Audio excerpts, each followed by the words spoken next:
Meet William Foster, a 48-year-old CEO whose empire spans across Seattle's skyline, but whose heart hides a lifetime of unanswered questions. One chilly morning at a local street market, he spots a 10-year-old girl named Ava, crafting jewelry with hands that mirror his own. Something about her quiet focus, her left-handed wire twist, stops him cold. When William starts asking questions, he discovers Ava lives with her aunt, while her mother, Julia, sits behind bars for petty theft. Julia, the woman William once loved and lost. Pressured by his powerful mother, Diane, William walked away from Julia years ago, never knowing she was pregnant. Now, letters Julia wrote him, returned and hidden by Diane, confirm the unthinkable. Ava is his daughter. As William fights for a second chance, he faces suspicion from Ava, bitterness from Julia, and a ruthless custody battle led by his own mother. But through it all, one thing keeps him going: a handmade necklace from Ava with one simple word: family. Will Ava ever accept the father she never knew? Can William undo the damage of the past and rebuild trust where it was once broken? This is a story about redemption, resilience, and the legacy we choose to leave behind. Subscribe for more heartfelt stories that remind us, sometimes, love is handmade. The rain in Seattle had a way of making the city feel smaller, like secrets hid beneath puddles and stories clung to the mist. William Foster, CEO of Foster Holdings and once dubbed the architect of Northwest real estate, didn't usually walk this part of Pike Place Market. But that Saturday morning, something, he wouldn't call it instinct, not yet, pulled him from the sleek confines of his Escalade and into the scent of rain-dampened wood, spices, and soldered silver. His assistant had texted twice. A board update, a lunch meeting. He ignored both. He passed rows of flower vendors, steaming coffee carts and booths filled with handcrafted soaps and watercolor prints. Then he saw her. A small folding table stood wedged between a leather goods stall and a food truck. Behind it, a little girl, 10 maybe, sat hunched over a velvet pad, threading wire through beads with careful, practiced fingers. Her hands moved with a precision that made William stop in his tracks. Left hand steady, right hand guiding the wire, looping it twice before pulling taut. That motion, that rhythm. It was the same one he used when tying a Windsor knot, the same flick of the wrist he had when adjusting his cufflinks. A movement inherited from no one he could remember, but there it was, in a child he had never seen before. She didn't look up. A sign in front of her read, Ava's Originals, handmade jewelry, $5 out of $12. Her hair was pulled into a neat ponytail, a few strands stuck to her cheek from the drizzle. A puffy jacket swallowed her frame, and her sneakers looked too tight. Behind her, an older woman chatted with a vendor, occasionally glancing over her shoulder at the girl. William stood still, watching. Something inside him whispered, "Stay." She picked up a finished piece. A delicate necklace strung with turquoise stones and a single silver charm that read Hope, and laid it gently on a cloth square. She glanced up then, briefly. Their eyes met. She didn't smile. Instead, she tilted her head slightly, as if assessing him. Her eyes were the color of pine bark, deep brown with flecks of gold. William felt a jolt. Not recognition exactly, but something else. Like hearing a melody he couldn't name but somehow knew. Then she looked away. "Sir, are you interested in something?" the woman behind the stall asked. The older one, mid-40s, worn flannel jacket. Hands chapped from work. She stepped beside the girl and smiled politely. William cleared his throat. "Who makes the pieces?" "Ava does," the woman said proudly. "All by herself. Started at 8. He looked again at the child, Ava, who was now adjusting a clasp with quiet focus. "She's very talented," William said softly. She gets it from her mom, the woman replied, her voice lowering with something more tender or guarded. William hesitated. Her mother? Julia, the woman said, watching his face carefully. My sister. She's not here right now. Not here. It echoed. There was something final about the way she said it, something that raised more questions than it answered. I see, William replied. He didn't, but he nodded anyway. He bought a necklace, one with tiny silver leaves, and gave Ava a $20 bill. She looked at it, then at him, unimpressed. You didn't even ask the price, she said quietly. I didn't need to, William replied, trying a gentle smile. Ava looked away. She doesn't like pity, the woman added, or being talked down to. I wasn't, William began, but stopped himself. Maybe he was. Maybe he had no idea how to talk to a 10-year-old girl who had his hands and his focus and possibly something else. He tucked the necklace into his coat pocket. I'm William, he said. The woman raised an eyebrow. Mary? No, last name offered. A pause. A beat of rain on tarps overhead. Well, Mary, Ava, he said, nodding to them both. Good luck today. As he turned and walked away, his pace slower now, the necklace in his pocket felt heavier than it should. A small, delicate thing, but it burned like a brand. Back in the Escalade, the city blurred behind the window. William stared at the necklace in his palm. The leaves were imperfect, a little crooked, the clasp a touch loose. Still, it was beautiful, and it was made by a child with his hands. He opened his phone. Get me a background check, he told his assistant. Her name is Mary. She has a niece named Ava. I need to know where they live. There was silence on the other end. Sir, may I ask why? William stared out at the market, where the drizzle fell like memory. I think I just met someone I should have known 10 years ago. The necklace still sat in William's coat pocket the next morning, its silver leaves slightly tangled in the velvet pouch. He turned it over in his palm again, remembering the way Ava had looked at him, cautious, unimpressed, too grown for her age. Back in his office, high above downtown Seattle, the view was all glass and distance. But William couldn't focus on the usual emails or financial reports, not when there was something unfinished whispering beneath the surface. He stood, pulled out his phone, and made a single call. Quentin, he said, I need you to run a discreet report for me. Her name's Mary, maybe mid-40s. She's the guardian of a 10-year-old girl named Ava, Booth at Pike Place. I want to know who they are, where they live, and what happened to Ava's mother. There was a pause on the line. You think this kid's connected to you? William stared out the window.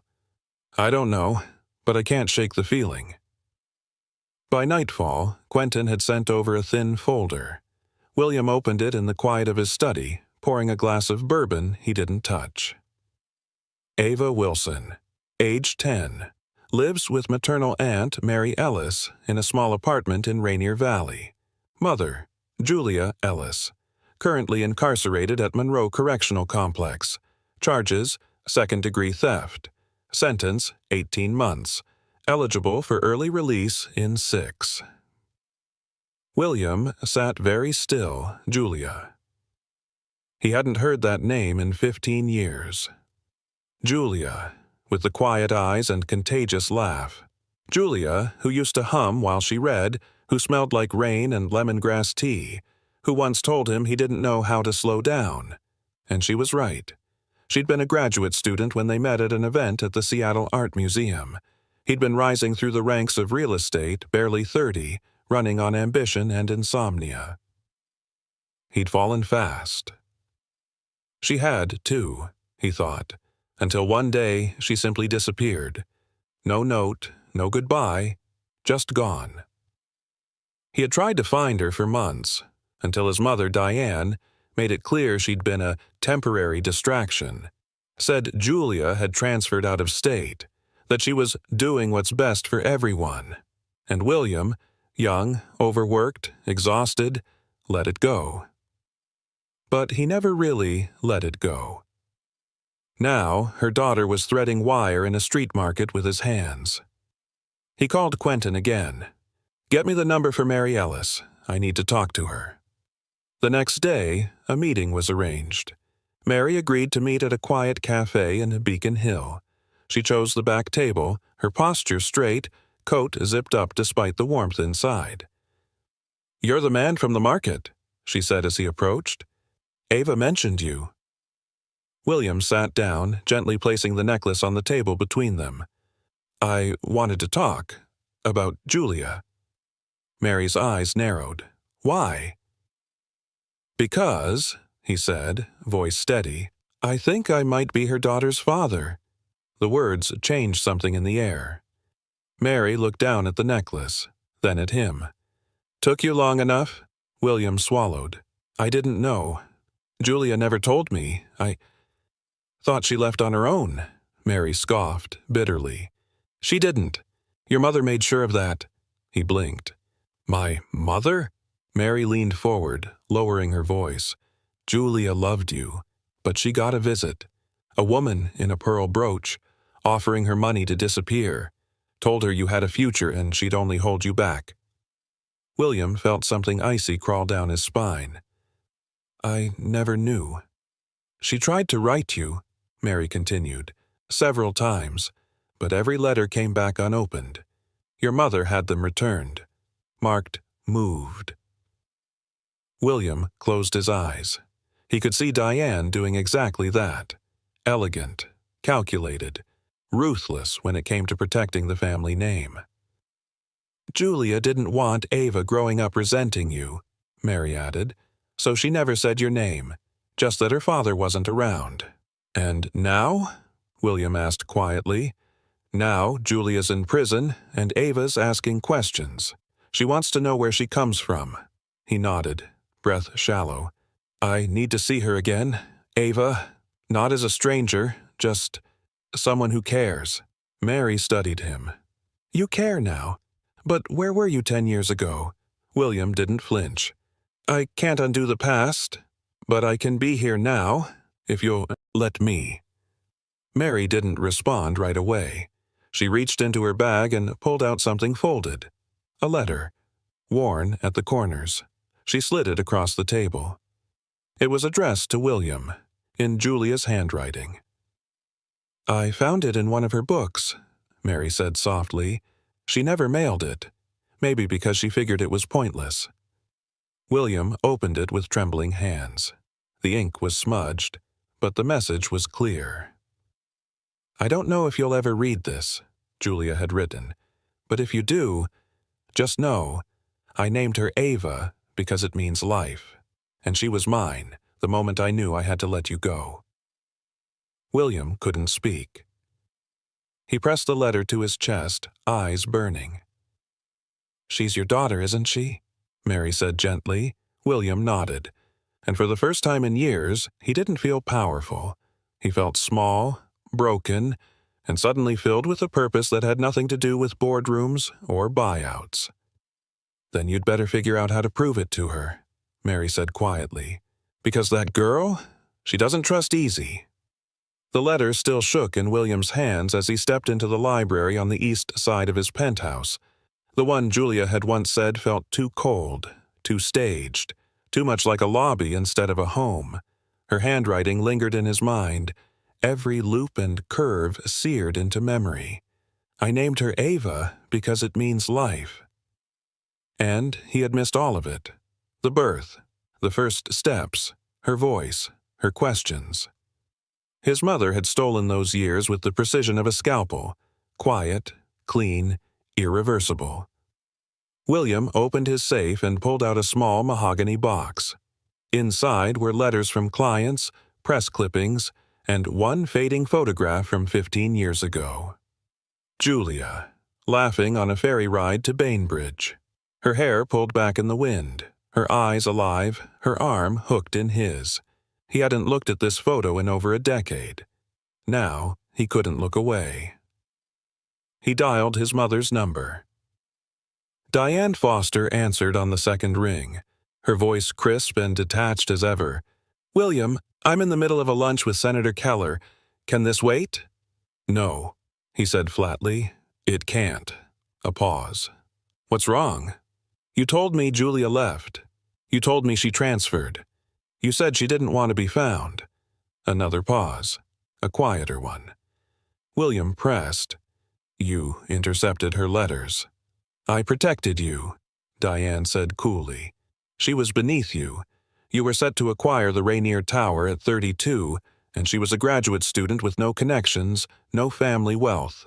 What would you have done with a baby and a woman clinging to student loans?" William closed his eyes, jaw tight. "You didn't just protect me, Mother.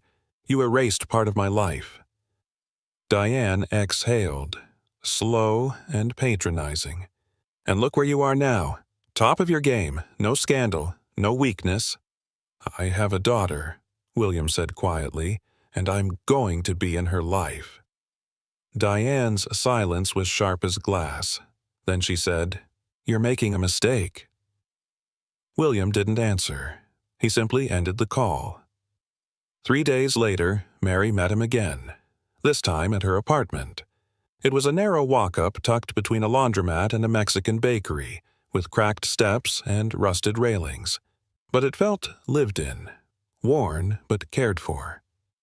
She led him into a small living room with mismatched furniture, toys tucked into corners, and framed photos lining the mantel. Most were of Ava. Her at 6, holding up a certificate.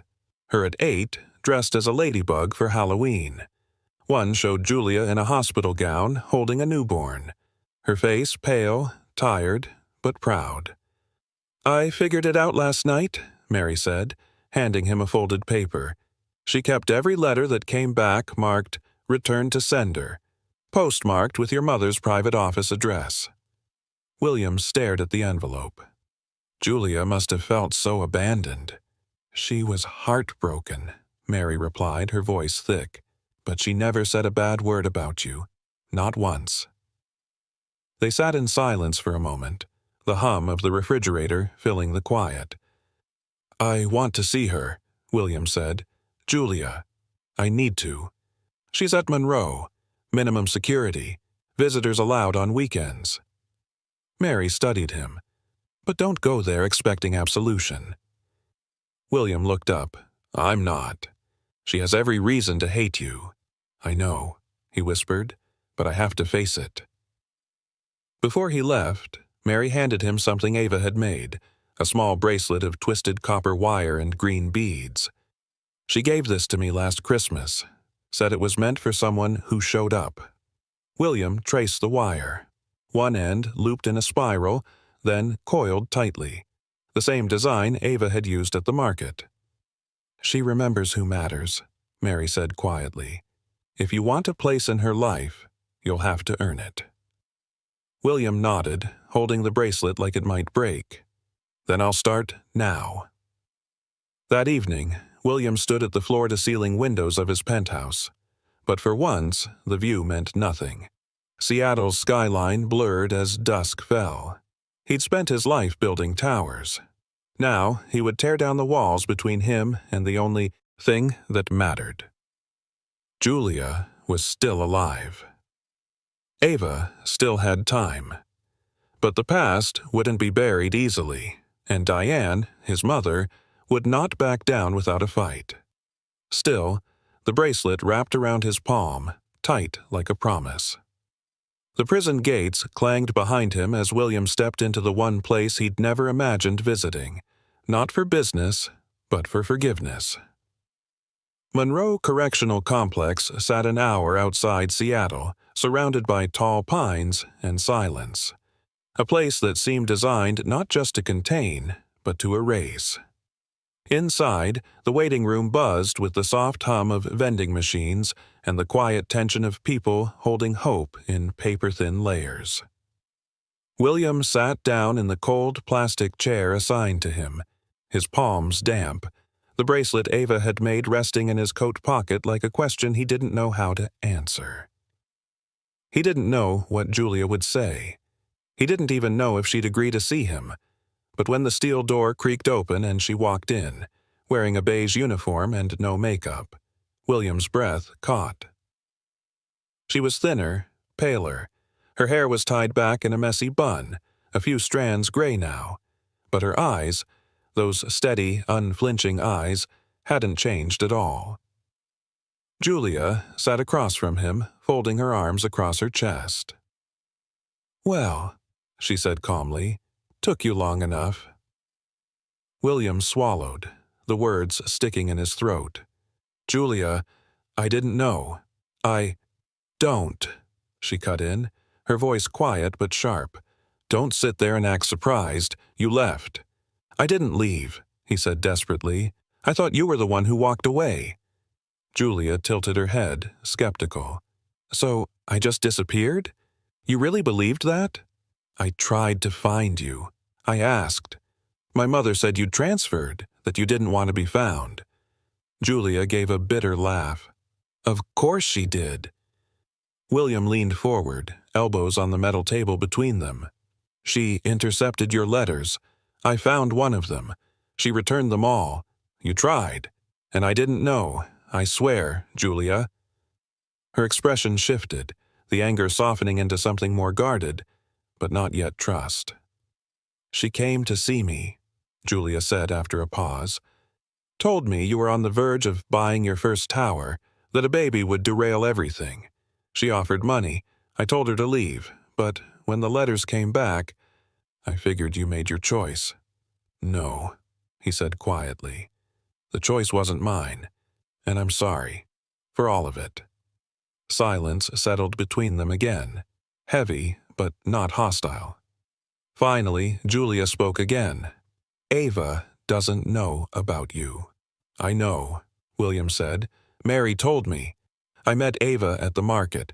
I didn't know who she was, but when I saw her hands, the way she moved, I knew."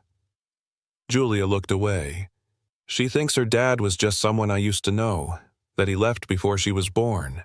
I want to be in her life, Julia. I don't want to replace you. I want to know her." Julia blinked, emotion flickering across her face. "She's smart. Too smart sometimes. And she's stubborn, like you. She remembers everything. She asked me last month if all kids had dads who lived in the air. I think she meant invisible." William's throat tightened. "She deserves the truth." "She deserves stability," Julia said firmly. "She's already had enough upheaval. Her school knows she's the girl with the mom in prison. She's quiet now. Doesn't let many people in." "I'll earn it," William said, his voice barely above a whisper. "Whatever it takes." Julia studied him. "You think showing up changes everything?" "No," he admitted, "but it's where I should have started." She sighed, folding her hands. "Mary says you're serious, that you want to be more than a name." "I do." Julia nodded slowly. "Then start small. Don't overwhelm her. Don't show up with gifts or promises. Just show up." William reached into his coat and placed the bracelet Ava had made on the table. "She made this. For someone who shows up. I didn't even know what it meant at the time." Julia picked it up, her fingers trembling. "She's never given this to anyone outside the family." "I want to be family," he said softly. "If you'll let me." Julia didn't answer right away. Her eyes brimmed, but she blinked the tears back. "You'll have to rebuild her trust. And mine. This isn't a clean slate, William. It's years of hurt." "I know. But," she added gently, "she deserves her father, the one who would have stayed, if he'd known." William nodded, the weight of that truth grounding him. "And, Julia," he said quietly, "I'm not asking you to forgive me, not yet, but I hope one day you might." She gave a small, tired smile. "We'll see." The guard called time. As Julia stood, she paused. "Tell Ava." Tell her name means life. I named her that because she gave me mine. William stood too, his voice steady now. Then I'll make sure she knows the truth. The next time William saw Ava, she stared at him like he didn't belong. And maybe she was right. Not yet. It was Saturday morning, the market already alive with the scent of roasted nuts, fresh bread, and the murmur of local chatter. Ava sat behind her booth, surrounded by trays of beaded necklaces and earrings strung with careful precision.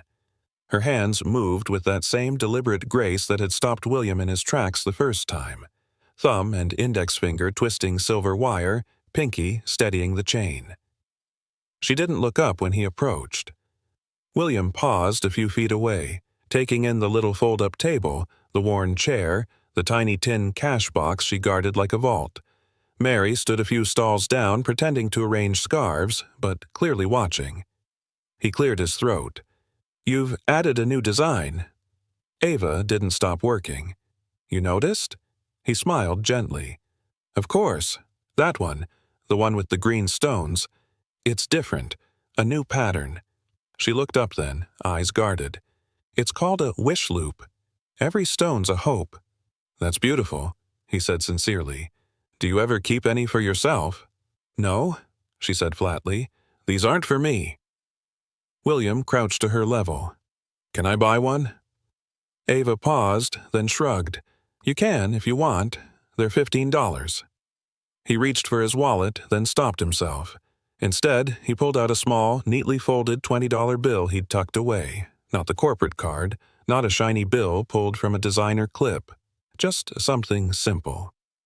She took the money without a smile, dropped it in her tin, then handed him the necklace wrapped in a scrap of brown paper. "Thank you," he said softly. "You don't have to pretend," Ava muttered, finally meeting his eyes. "I know you're rich." William blinked. "Excuse me?" "You're wearing a Mont Blanc watch," she said, nodding toward his wrist, "and your shoes are the kind only people with executive titles buy. I Googled them." He laughed under his breath, caught off guard. "You're very observant." "I'm not dumb," she said. "Most people walk by. They don't look.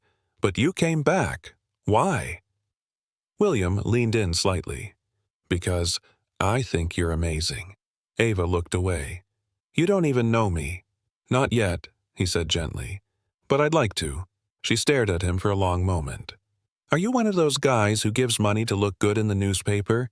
CEO supports local kid, turns her into charity case? Is that what this is?" Her words stung. Not because they weren't fair, but because they reflected the world she'd learned to protect herself from. "No," he said after a breath. "This isn't about pity or publicity. I saw something in you that reminded me of someone important." "Who?" she asked, tilting her head. He hesitated, then chose honesty. "Your mom." Ava froze. "You knew my mom?" "I did," he said, voice quiet. "A long time ago." A flicker crossed her face. Surprise, then suspicion. "Are you one of those people from her old life? The ones who said they'd help, then disappeared?" "No," he replied quickly. "I never knew. I didn't know where she'd gone, but I'm trying now. I'm trying to do right by both of you." Ava studied him for a moment, her fingers tightening around the necklace cord in her lap. "Mary says you're nice," she said slowly. "But I don't know if I believe that yet." "That's fair," William said softly. "You don't have to believe it right away. And I don't need help," she added. "I've been doing fine without fancy people or their money." "I believe you," he said. "I'm not here to fix anything. I'm just here to listen, if you'll let me." A long silence stretched between them, the market sounds fading into a distant blur. Finally, Ava reached into her tin and pulled out a small, unfinished pendant. It was oval, the wire uneven but full of intention. A tiny rose quartz bead dangled in the center. "My mom taught me to make these," she said quietly. "This one's not done yet." William nodded. "I'd love to see it when it is." She looked at him, expression unreadable, then gave a small, almost imperceptible nod. Maybe. He stood, careful not to overstay. "Thank you for letting me stop by. I'll see you around?" "Maybe," she repeated, then, softer, "Depends on if you come back." As he turned to leave, Mary approached, arms folded, eyes scanning his face. "She's cautious," she said. "She's smart," he replied. Mary nodded. "Don't break her heart." "I won't," William said, voice firm. "Not this time." As he walked away, the pendant still warm in his pocket, he wondered, not if Ava could accept him, but if he could prove he was someone worth letting in. The prison gates opened again. This time, William wasn't searching for answers. He was ready to ask for forgiveness. The sky was overcast, heavy with the kind of Seattle gray that made everything feel slower. William parked the car himself. No driver, no suit jacket, just a navy sweater and jeans. A quiet man trying to undo the weight of years that had gone unsaid. In his pocket, folded 3 times over, was the letter Julia had written to him over a decade ago. One he never received because his mother intercepted it. It was creased and soft now from how often he had unfolded it, read every word, and wondered how differently life might have turned out if he had just known.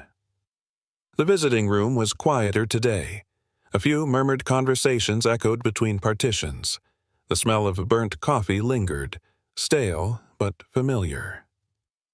Julius entered, escorted by the same guard as last time, her eyes cautious but not cold.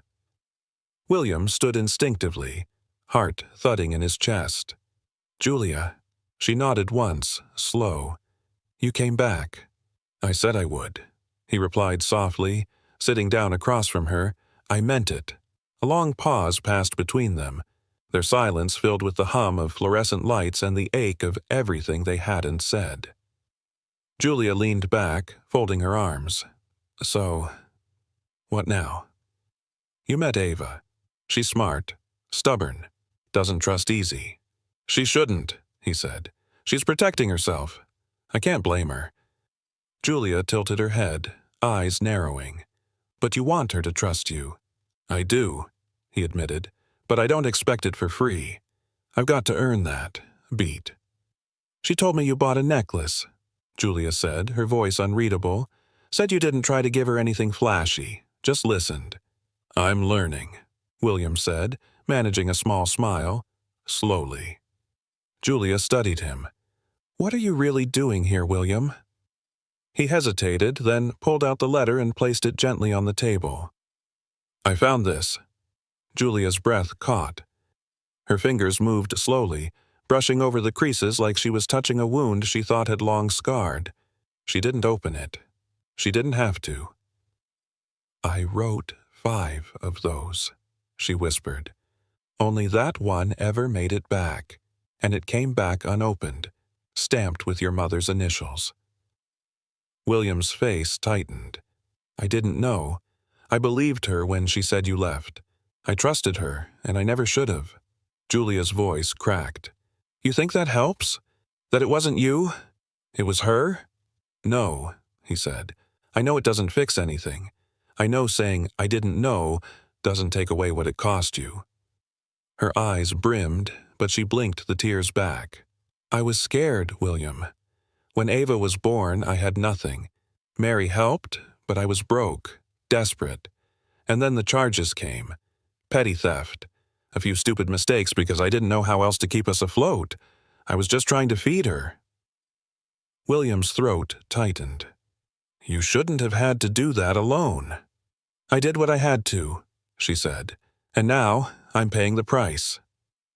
He reached across the table, slowly, until his hand rested just near hers. "Then let me carry part of it now." Julia looked at him, emotion flickering like a candle. Flickering, but not yet out. "I'm not asking to rewrite the past," he said, voice low. "I'm asking for a future, with Ava, with you, if you'll let me be part of it. I don't need anything from you. I just want to help make things better." She didn't move for a moment, then her voice dropped. "Do you still see her in me?" His heart paused. Every second. Something broke open in her expression, a softness behind the guarded lines. Then start by writing her a letter, Julia said quietly. Not about money, not about how much you want to help. Just tell her something real. Tell her what it felt like, meeting her. Tell her what you wish you'd said the day she was born. William nodded, emotion swelling in his throat. I will. She keeps all her letters, Julia added. She ties them in ribbons, even the ones from school friends. She calls it her memory box. He smiled through the ache. Then I'll write something worth keeping. They sat in silence for a while, no longer strangers, not quite reconciled, but something new, something steady. As the guard called time, Julia stood. If you want her to believe in you, William, you better mean every word. I do, he said. As she walked away, her steps slower this time, William felt the weight of his promise settle not as a burden, but as a beginning. The letter still lay on Julia's table when William stepped out of the prison gates, heart heavier than when he walked in. But it wasn't the past that haunted him now. It was the present, and the call waiting on his phone. He climbed into the back seat of his car, the city skyline blurred by rain against the windows. When he finally answered, the voice on the other end was cold and unmistakable. William, we need to talk. About Ava. His mother didn't waste time with pleasantries. He sat up straighter. What about her? Diane Foster exhaled, the sound sharp through the line. I've spoken with my attorney. Given Julia's criminal record and your recent behavior, it may be best if a guardianship is handled by someone more stable. William's jaw tensed. You mean you. She's a child, William, Diane continued, her tone calculated. You're impulsive. You're neglecting business. You've involved yourself with a woman in prison, and now you're playing house with a daughter you just met. That's not stability. He laughed bitterly. No. Stability was intercepting letters from a pregnant woman and leaving your son to believe he was abandoned. There was a pause. Then, her voice dropped. You're letting sentiment cloud your judgment. I won't let you drag that little girl into your chaos. I'll file for emergency custody if I have to. The call ended before he could respond. That night, William stood alone in his penthouse, overlooking the glimmering waters of Puget Sound. The lights of Seattle blinked in the distance, but the only thing he saw clearly was Ava's face, the way her fingers worked instinctively with wire and beads, the quiet pride when someone complimented her necklace, the guarded look she gave him like he was a stranger trying too hard. Ava didn't need more lawyers, more lies, more foster family schemes. She needed truth. She needed protection. He poured himself a glass of water, then set it down untouched. On the kitchen counter, next to a bowl of fruit he hadn't touched in days, lay a small charm he'd bought earlier that week. A tiny silver star, meant to be part of the necklace he planned to give Ava one day, once he earned the right to. Now, he wasn't sure he'd get the chance. The next morning, he met with Sophia, his legal counsel, in a quiet, sunlit office above the firm's downtown Seattle branch.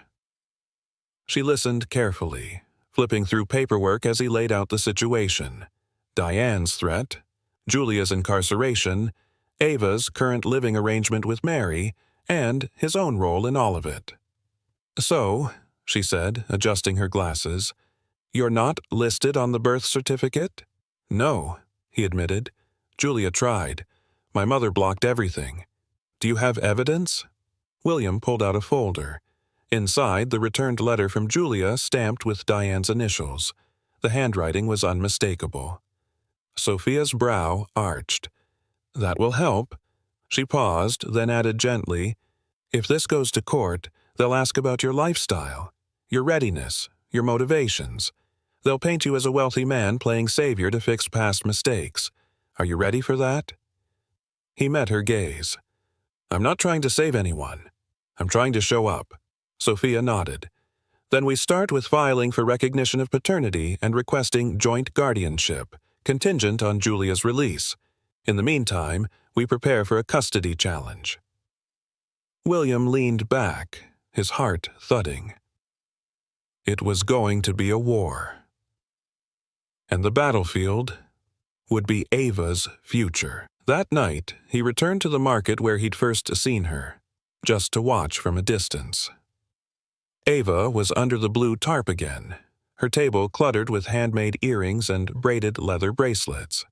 She was laughing with another girl, trading stories as they worked, a kind of peace on her face that made his chest ache. But he didn't go to her, not tonight. Instead, he took out a notebook and began to write, slowly, carefully, the letter Julia had asked him to send. Words from a father who'd missed everything, trying to stitch together meaning from broken years. Dear Ava, I didn't know you existed until a week ago, but now that I do, I see you everywhere, in the way you work with your hands, in the way you watch the world, sharp and quiet and curious. I don't expect you to trust me, but I want you to know I'm not going anywhere, no matter how long it takes. I'm your dad, and I'm here. As he sealed the envelope, he glanced back one last time. Ava was looking toward him. She didn't wave, but she didn't look away either. It was enough. For now. The courtroom was hushed, the air thick with anticipation. William sat at the plaintiff's table, his hands clasped tightly together, knuckles white. Across from him, Diane's gaze was cold, unyielding. The judge, a stern woman in her 60s, adjusted her glasses and looked over the documents before her. "Mr. Foster," she began, "you've petitioned for full custody of Ava. Given the circumstances, this is highly irregular. Why now?" William stood, his voice steady but laced with emotion. "Your Honor, I only recently discovered that Ava is my daughter. Her mother, Julia, and I were separated under false pretenses. I want to be a part of Ava's life, to provide her with the stability and love she deserves." Diane's attorney rose. "Your Honor, Mr. Foster has a history of instability. He sold off assets, made erratic decisions. Is this the environment suitable for a child?" William's attorney countered, presenting evidence of William's recent actions, the sale of a major property to fund legal fees, his consistent efforts to connect with Ava, and his plans to establish a community jewelry workshop to support underprivileged youth. The judge nodded slowly. "I will take all this under advisement. Court is adjourned for today." Outside the courtroom, William approached Ava, who stood holding the necklace she had made, the word family gleaming softly. "Ava," he said gently, "I know this is a lot, but I want you to know that I'm here for you." She looked up at him, eyes searching. "Are you going to take me away from Aunt Mary? Foos.organas onegallantcapital.com plus." William knelt to her level. "I want what's best for you. I think we can all be a tati, family, together." Ava hesitated, then nodded slowly. "'Kay." As they walked away, Diane watched from a distance, her expression unreadable. The battle was far from over, but for the first time, William felt hope. The next morning, William received a call from his attorney. "The judge wants to see you, alone." In the judge's chambers, she looked at him intently. "Mr. Foster, I believe in second chances, but I also believe in stability for children. I'm granting you joint custody, with the condition that you establish a stable home environment within 6 months." William's heart soared. "Thank you, Your Honor. I won't let you down." As he left the courthouse, the sun broke through the clouds, casting a warm glow. He looked at the necklace Ava had given him, the word family shining brightly. The journey ahead would be challenging, but for the first time in years, William felt he was on the right path. The courtroom still echoed in William's memory, its stillness, its judgment, the quiet weight of possibility. He hadn't slept much the night after the custody hearing. Instead, he sat at his kitchen table with the necklace Ava had made, thin strands of beaded cord, soft blue and gold, with a single charm at the center. The word family, hand-etched into a small oval pendant, caught the morning light just enough to make him feel unworthy of it. But when he picked her up that afternoon, Ava ran to him. No hesitation, no guarded stare, just a bright, nervous smile as she held out a small velvet pouch and whispered, "I made something for you." He opened it carefully, hands trembling. "I didn't have real silver," she said quickly, "but I used the nicest beads I had." The necklace felt weightier than its size allowed. William looked at her, voice thick. "Did you pick that word yourself?" Ava nodded, chewing her lip. "Because I think maybe you're part of it now. I'm still figuring it out." He didn't speak. He couldn't. Instead, he knelt and wrapped his arms around her small frame. For the first time, she didn't flinch. They spent the afternoon together, just the two of them. He took her to a quiet park in Capitol Hill, where the trees formed a soft canopy overhead. They sat on a bench with ice cream cones and talked, not about court, not about lawyers, but about her art. Ava showed him a sketchbook from her backpack, filled with designs, necklaces, rings, earrings made from twine and copper and glass beads. Some were wild, colorful explosions. Others were simple and deliberate. "This one," she said, pointing to a design of a locket with tiny hands etched inside, "was inspired by something Mom used to wear. I was too little to remember it perfectly, but I tried." William stared at the page, moved beyond words. "Would you like to make it for real one day?" "You mean in, like, a real workshop?" she asked, skeptical. "I mean," he said, smiling gently, "maybe you and I could build one." Ava tilted her head, a habit he recognized now, because he did it too. "Maybe," she said, "if you're not too busy being important." He laughed, not at her, but at himself. "You're more important." It wasn't said for effect. He meant it. Later that evening, back at Mary's house, Ava slipped the necklace around his neck. "It's not perfect," she whispered, "but it's yours." He touched the beads. "It's the best thing I own." Mary stood nearby, arms crossed loosely, watching the exchange. "She's never made one like that for anyone before," she said softly, once Ava had gone inside. "I don't take that lightly," William replied. "I know I've missed 10 years. I can't get that back, but I can be here now." Mary studied him for a long moment. "If Julia could see this, I think she'd be surprised, maybe hopeful." William swallowed the lump rising in his throat. "I'm going to see her again tomorrow." Mary's expression didn't change. "Then you'd better go with your heart wide open." The next morning, before heading to the prison, William paused at a flower shop tucked beside the corner bakery he and Julia used to love. The same bell still jingled over the door. He picked up a small bouquet of white lilacs, Julia's favorite back when they were young and hope was easy. At the visitors' center, Julia sat across from him in a faded denim shirt and standard-issue khakis, her eyes wary but tired. "You came back," she said, surprised. "I meant it when I said I wasn't walking away again." She eyed the flowers. "You remembered?" "I remember a lot more than I let myself admit." There was silence between them, but it wasn't angry. It was full of unspoken years. "I saw Ava," he said. "She gave me this." He held out the necklace. Julia's eyes softened. "She's always made things with her hands, said it helped her think. She told me about the locket design. I want to help her make it real." Julia looked away, blinking fast. "I never thought I'd hear you talk like that. I never thought I'd be a father. But I'm learning." Julia reached across the table and laid a hand over his. Her fingers were calloused, her nails short. "Don't promise what you can't keep, William." "I'm not promising perfection," he said gently. "Just presence." They sat in silence for a long moment. Then she gave a small nod. That might be enough. As he left the prison, The lilac still tucked under his arm, William felt something shift. Not forgiveness, not yet, but a beginning. And in his pocket, he felt the pendant press gently against his chest, a word that had always seemed distant now beating like a second heart. Julia was released on a Tuesday afternoon, when the skies above Seattle cleared just long enough for the sun to spill golden light across the city. William waited outside the gate in a navy jacket, flowers in one hand, keys in the other.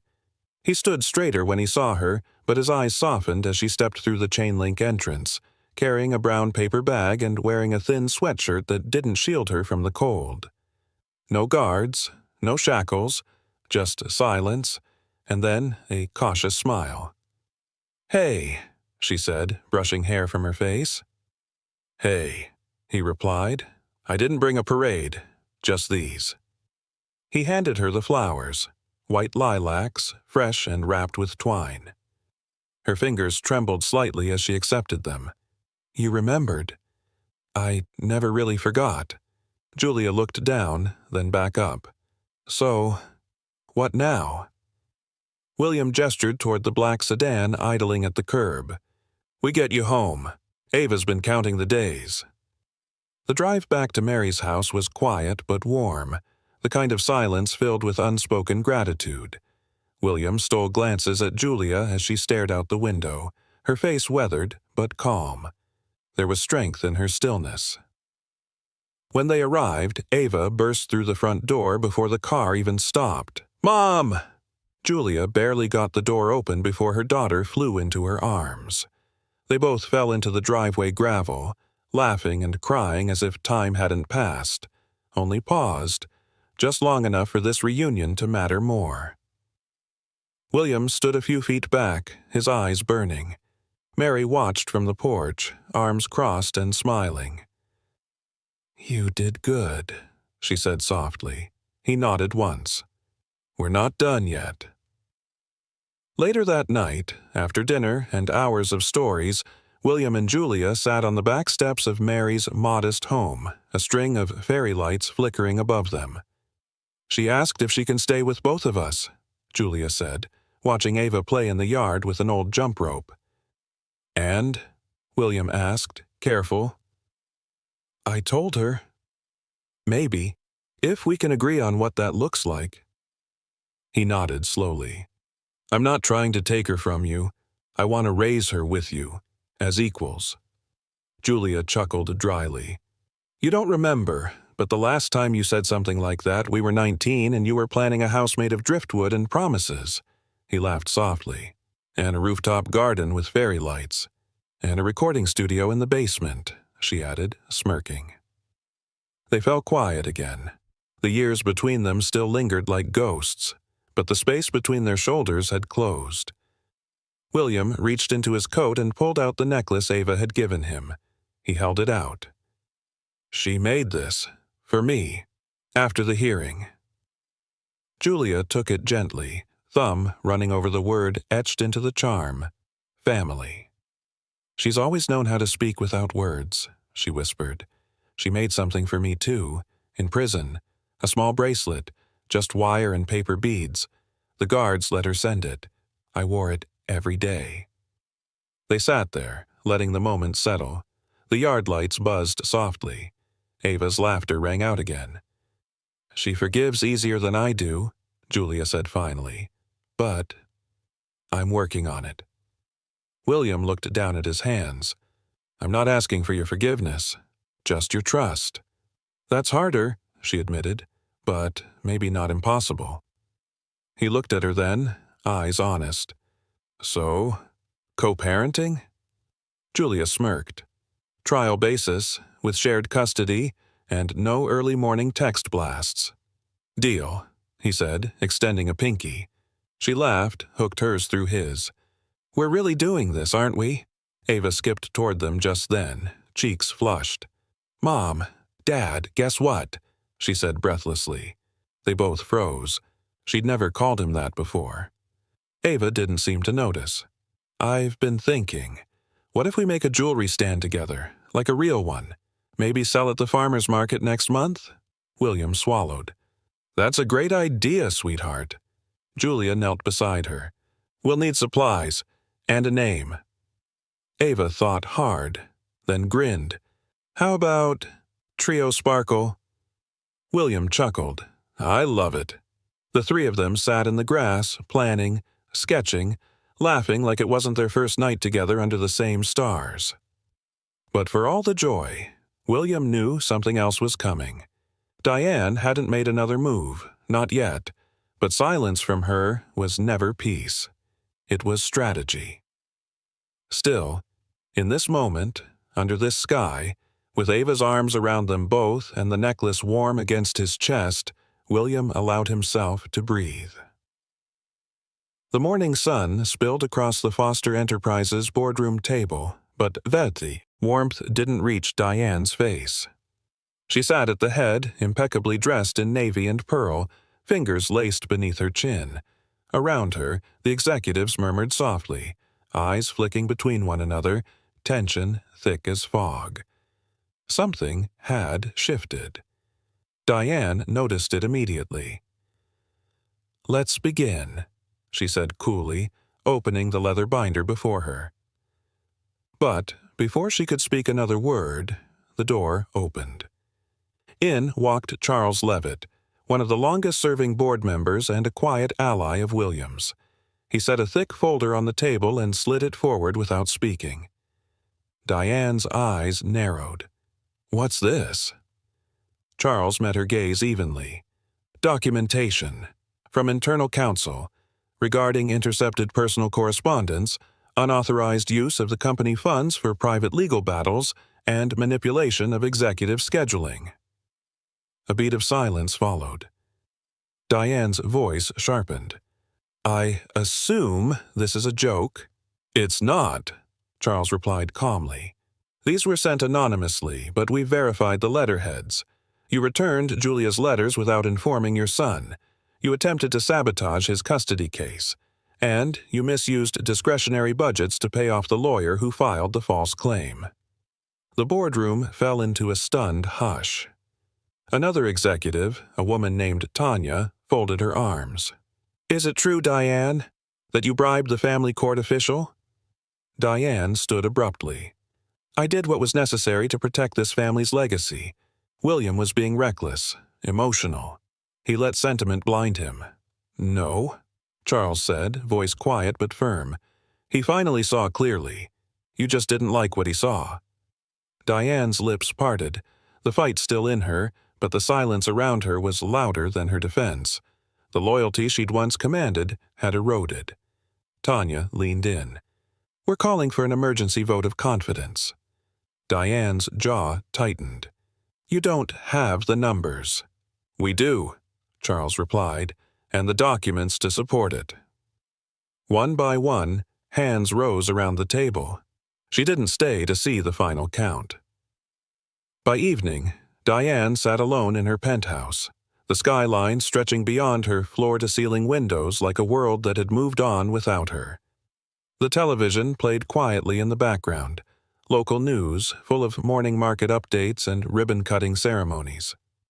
She stared blankly at a photograph on the fireplace mantel. Herself, William at 16, standing beside his father at a corporate gala, a frozen moment of polished perfection. There was a knock at the door. Mary stood on the threshold, holding a small box. Diane didn't move. "What do you want?" "I'm not here to fight," Mary said. "Ava asked me to drop this off." She handed Diane the box and turned to leave. Diane hesitated before opening it. Inside, on a bed of soft felt, was a bracelet. One Ava had made, smaller than the others, simple red and gold beads strung around a cardboard tag. One word was written in Ava's handwriting. "Forgive." Diane's hand trembled. She sat on the edge of the couch, staring at the child's creation for what felt like hours. Across town, William and Julia stood side by side in front of a vacant shop with peeling paint and dusty windows. Ava ran ahead, peering into the glass with wonder. "This is it?" she asked, eyes wide. William smiled. It's not much now, but it could be. I can already see it, Julia added. Workbench here, glass display there, lights strung across the front window. Will people come? Ava asked, suddenly shy.